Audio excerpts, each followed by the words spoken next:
September 6, 1914 ଊର୍ଦ୍ଧ୍ୱକୁ ଆହୁରି ଊର୍ଦ୍ଧ୍ୱକୁ ଯାହା ଅଧିଗତ ହୋଇଛି ସେଥିରେ ଆମେମାନେ କେବେ ବି ସନ୍ତୁଷ୍ଟ ହେବା ନାହିଁ।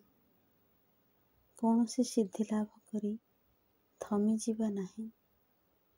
ଥମି ନ ଯାଇ ସବିକ୍ରମୀ ସର୍ବଦା ଆମମାନଙ୍କୁ ଆଗେଇ ଯିବାକୁ ହେବ ପୂର୍ଣ୍ଣତର ପ୍ରକାଶ ଆଡ଼କୁ, ଊର୍ଦ୍ଧ୍ୱତର ଓ ବ୍ୟାପକତର ଚେତନା ଆଡ଼କୁ।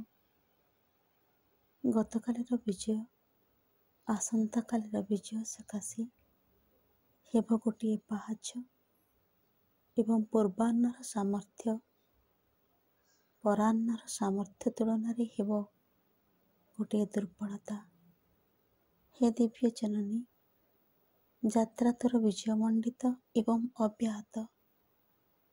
ସର୍ବାଙ୍ଗୀନ ପ୍ରେମ ନେଇ ଯେ ତୋ ସହ ଏକୀଭୂତ, ସେ ନିରନ୍ତର ବୃହତ୍ତର ବୃହତ୍ତର ଦିଗ୍ବଳୟ ଅଭିମୁଖୀ, ପୂର୍ଣ୍ଣରୁ ପୂର୍ଣ୍ଣତର ସିଦ୍ଧି ଅଭିମୁଖୀ, ଶିଖରରୁ ଶିଖରାନ୍ତରରେ ତୋ ଜ୍ୟୋତିର ଐଶ୍ୱର୍ଯ୍ୟ ମଧ୍ୟରେ ଅଗ୍ରସର ହେଉଛି ଅଜ୍ଞେୟର ଅପରୂପ ରହସ୍ୟ ସବୁକୁ ଅଧିକାର କରିବା ସକାଶେ ଏବଂ ସେସବୁକୁ ପ୍ରକାଶ କରିବା ନିମନ୍ତେ।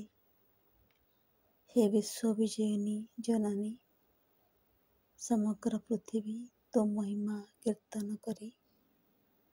ଯାବତୀୟ ଶକ୍ତି ତୋର ଅନୁଗତ ହେବ, କାରଣ ଭଗବାନ କହିଛନ୍ତି ସମୟ ଆସିଛି ଏବଂ ସକଳ ବାଧା ଅତିକ୍ରାନ୍ତ ହେବ।